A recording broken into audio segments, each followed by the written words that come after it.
پتہ نہیں محسن نقوی صاحب اس کو گرفتار کر کے کیوں نہیں لے کے آئے؟ وہ جو بھاگ رہے تھے، جن کے پیچھے بھاگ رہے تھے، وہ ان کے ساتھ بیٹھے تھے، درمیان میں بیٹھے تھے۔ ہم تنقید اس بات پہ نہیں کر رہے کہ کیوں بیٹھے ہیں، اچھی بات ہے بیٹھے ہیں، سیاستدانوں کو بیٹھنا چاہیے، بیٹھنے سے ہی، بات چیت سے ہی مسائل کا حل ہوتا ہے، ہم اس بات کو اپریشیٹ کرتے ہیں، لیکن اتنی بڑھ کے من نہیں مارنی چاہیے کہ جس کے نتیجے میں آپ کو کل جو ہے وہ شرمندگی کا سامنا کرنا پڑے، جس طرح کل محسن نقوی صاحب کا فیس دیکھا جا سکتا تھا،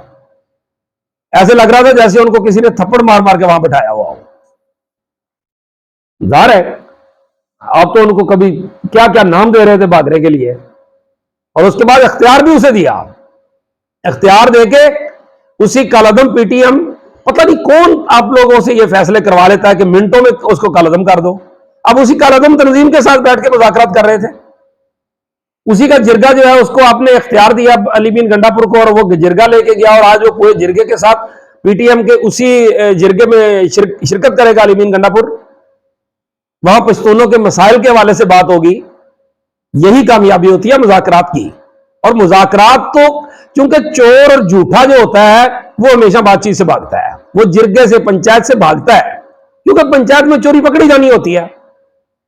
یہ سپریم کورٹ بھی تو ایک پنچایت ہی ہے نا، جیسے خواجہ آصف صاحب کہہ رہے ہیں کہ اگر یہ منصور علی شاہ صاحب آ گئے تو الیکشن کا آڈٹ ہوگا، اور اس کے نتیجے میں وہ پنچایت یعنی سپریم کورٹ کی پنچایت یا جرگہ جو ہے وہ چوری پکڑ لے گا۔ تو جرگے اور پنچایتوں سے تو چور بھاگتے ہیں، تو وہاں پہ علی مین گنڈا پور کو اختیار بھی دینا پڑا، وہ وہاں پہ گئے، انہوں نے جا کے مذاکرات کیے، مذاکرات کرتے ہی رات کو ان کے ساتھ جرگہ کامیاب ہوا، اور آج وہ جرگہ ہو رہا ہے، اس میں پاکستان مخالف کوئی نعرہ بھی نہیں لگے گا، پاکستان کے حوالے سے کوئی نیگیٹو بات بھی نہیں ہوگی، پشتونوں کے حقوق پہ بات ہوگی، اس کے لاہ عمل پہ بات ہوگی، اگلی چیزیں ساری ہوں گی۔ یہ ایک اچھی کامیابی ہے۔ دوسری چیز کہ مشترکہ اجلاس چینی وزیر اعظم نے خطاب کرنا تھا، لیکن اب بتایا جا رہا ہے کہ وہ ملتوی کر دیا گیا ہے۔ اب چینی وزیر اعظم جو ہے وہ پارلیمانی رہنما جو ہیں مختلف سیاسی جماعتوں کے، ان سے ملاقات کریں گے، روسی وزیر اعظم بھی آئیں گے، وہ بھی خطاب کریں گے، اس کے ساتھ ملاقات کریں گے، اسی طرح سے ایرانی صدر آ رہے ہیں۔ تو یہ ایس سی او کے حوالے سے ایک اچھی کانفرنس ہے، اچھی پیش رفت ہے، پاکستان کو بطور مجموعی، بطور قوم اس پہ پازیٹیو رسپانس دینا چاہیے، دیا بھی جا رہا ہے، اور ریڈ زون کو بہت خوبصورت سجایا گیا ہے، مہمانوں کو پتہ چلے گا کہ ہم کہاں آئے ہیں۔ ایک چیز، اسلام آباد ہائی کورٹ سے دو خبریں ہیں، ایک تو ابھی کہ آئینی ترمیم کو چیلنج کیا گیا تھا کہ یہ آئینی ترمیم آ رہی ہے، اس کو روکا جائے، اس کا ڈرافٹ سامنے نہیں لایا جا رہا، تو عامر فاروق صاحب چیف جسٹس،